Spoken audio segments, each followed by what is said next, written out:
kamu bawain ngatur pemerintah apa? Kita kan tugas sama. Lah ngapain, Pak? Lah kenapa kok nggak boleh di video, Pak? Ora ngomong-ngomongan. Rong dino rantai ke anakku mangan opo? Iki ora urusan mengapa-ngapane, ini urusannya aturan bagi-bagi. Namanya begaku piye nang begaku gon iki lho, Pak. Jenengane ku dapat amanat dari Gusti Allah.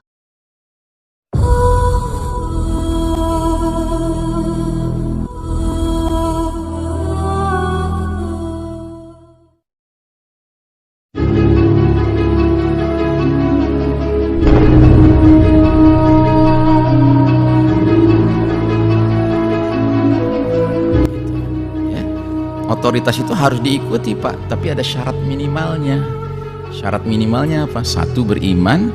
Dua, dia menjunjung tinggi aturan dan hukum Allah Subhanahu wa Ta'ala, baru kita ikuti. Sekalipun personally mungkin dia zalim, sekalipun personally dia zalim. Seperti Imam Ahmad bin Hambal, ditakdirkan Allah hidup di zaman khalifahnya memaksa dia bikin fatwa pesanan khalifah. Jadi fatwa pesanan itu bukan barang baru, Pak, bukan di zaman sekarang aja ya, di zaman dulu juga ada fatwa pesanan dari penguasa.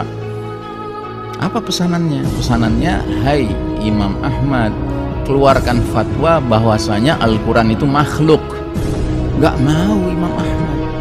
Imam Ahmad itu akidahnya, pemahamannya Ahlus Sunnah wal Jamaah. Dia katakan, la, tidak, Al-Quranu kalamullah. Al-Quran itu kalam Allah, firman Allah. Akibatnya apa? Karena nggak mau nurut sama khalifah, ya dipenjara, dicambuk, ya disiksa. Bagaimana sikap Imam Ahmad? Mendorong umat untuk berontak, mendorong umat untuk melawan? Ya tidak. Kenapa? Karena Imam Ahmad faham kalau khalifahnya zalim secara personal, tetapi secara institusional dia masih memenuhi kriteria minimal ulil amri minkum. Apa itu?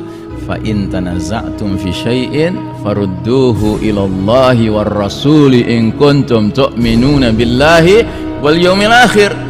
An-Nisa 59. Silakan dicatat, saya ulangi lagi, An-Nisa 59. Karena hari ini banyak sekali orang ngomong soal ulil amri, tetapi nggak kembali pada rujukan semestinya. Rujukan semestinya An-Nisa 59. Ulil amri minkum itu syaratnya dua. Pertama harus minkum, dari kalangan kalian. Kaliannya siapa? Hai orang-orang beriman. Awal ayat. Syarat pertama baru. Ada syarat kedua. Syarat keduanya apa? Fa in tanaza'tum fi syai'in farudduhu ila Allahi war rasuli in kuntum tu'minuna billahi wal yaumil akhir. Bila kalian berselisih pendapat tentang suatu perkara, kembalikanlah urusannya kepada Allah dan Rasulnya. Maknanya apa? Kembalikanlah pada Al-Quran dan Sunnah. Jika kalian benar-benar beriman kepada Allah dan hari akhir. Ibnu Katsir dalam kitab tafsirnya sampai menggarisbawahi, jika kalian benar-benar beriman pada Allah dan hari akhir, artinya apa? Sekumpulan masyarakat sekalipun mengaku beriman, rela punya pemimpin yang tidak mengembalikan urusan pada Quran dan Sunnah, hakikatnya masyarakat itu tidak beriman pada Allah dan hari akhir. Bayangkan, apa nggak serius itu? Ya, serius sekali kan? Nah, maka saudaraku rahimakumullah, benarlah kita sedang hidup di era yang sulit, Pak. Era yang sulit. Nah, jadi saudaraku rahimakumullah, yang memimpin dunia hari ini adalah justru kaum Yahudi Nasrani, kaum kafir Eropa dan Amerika, yang mana mereka ini mempunyai ideologi materialisme dan sekularisme, hubbud dunya, sebagaimana firman Allah dalam surat Ar-Rum ayat ke-7, bahwasanya mereka hanya faham perkara yang zahir material saja dari kehidupan dunia, sementara terhadap akhirat mereka lalai. Dan ini menggambarkan situasi kita dalam konteks hadis periodisasi, bahwa kita sedang berada di periode keempat, kepemimpinan mulkan jabariyatan, para penguasa yang memaksakan kehendak. Dari segi nama saja, periode ini periode paling tidak enak didengarnya, ya, penguasanya memaksakan kehendak. Waktu dulu saya pertama kali ketemu hadis ini, Pak, saya agak bingung mengunyah-ngunyahnya. Kenapa kenapa ya kok disebut penguasa-penguasa yang memaksakan kehendak? Tapi hari ini makin jelas, Pak. Ternyata yang punya kekuasaan itu doyan betul memaksakan kehendak ya. Dan kita makin hari makin merasakan betapa kita seperti dipaksakan ini, dipaksakan itu ya. Dan makin hari makin jelas, nggak ada cerita level tertentu saja yang memaksakan kehendak, di semua level, Pak. Di semua level ya.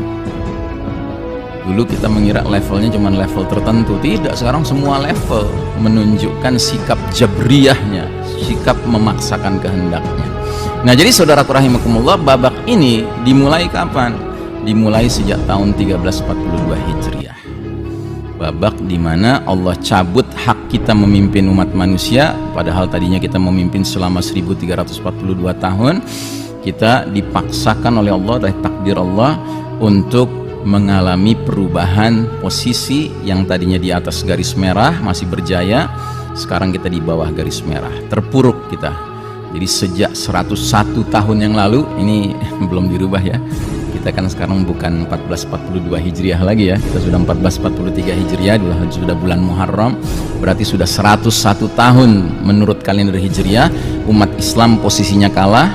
Dan karenanya dunia dipimpin kaum kafir tentunya tidak lagi melanjutkan ya sistem iman tauhid dalam kehidupan, tetapi mereka membuat sistem kafir syirik ya. Jadi sistem dunia sekarang ini sudah bukan sistem iman tauhid, Pak.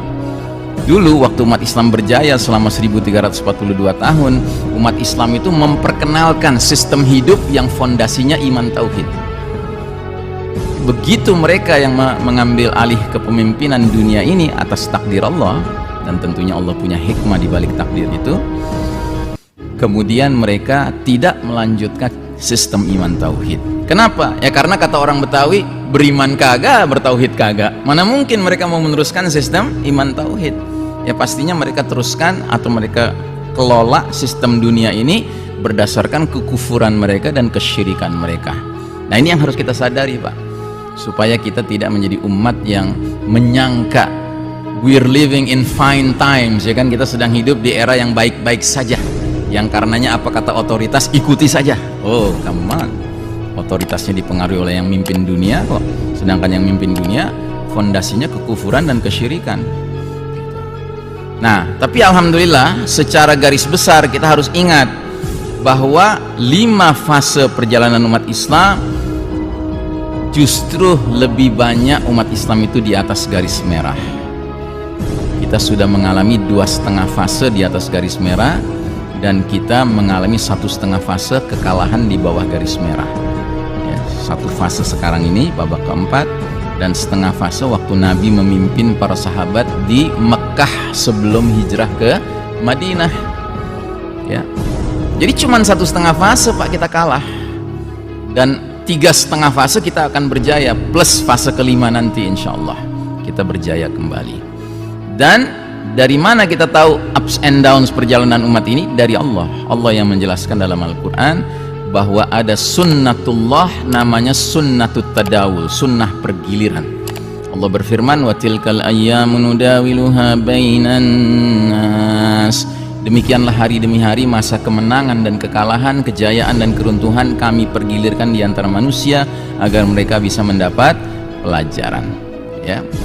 Jadi takdir Allah, kita, saya, Anda, semua kita yang hidup sekarang ini sedang berada di bawah garis merah ya.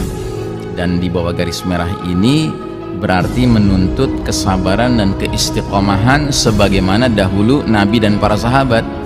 Dulu Nabi dan para sahabat di Mekah itu menghadapi kezaliman kaum musyrikin yang memimpin ya, tetapi tidak ada pemikiran mereka untuk berontak, tidak ada pemikiran mereka untuk melawan dalam pengertian ngambil alih kekuasaan, karena bukan itu jalannya.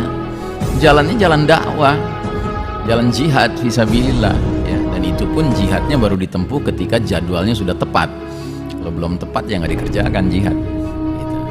Dalam pengertian angkat senjata ya. Nah, jadi saudaraku rahimakumullah,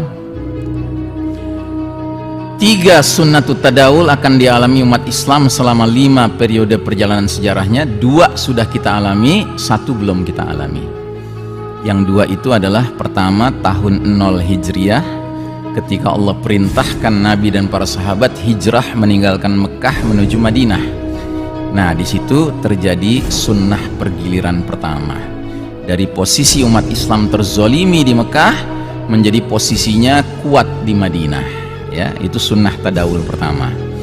Dan setelah mereka kuat posisinya di Madinah, ternyata kekuatan itu, kejayaan umat Islam itu berlangsung ribuan tahun, Pak, sampai tahun 1342, di mana Allah takdirkan sunnah tadawul kedua. Dari posisi berjaya ribuan tahun tiba-tiba terpuruk kayak yang kita alami sekarang ini.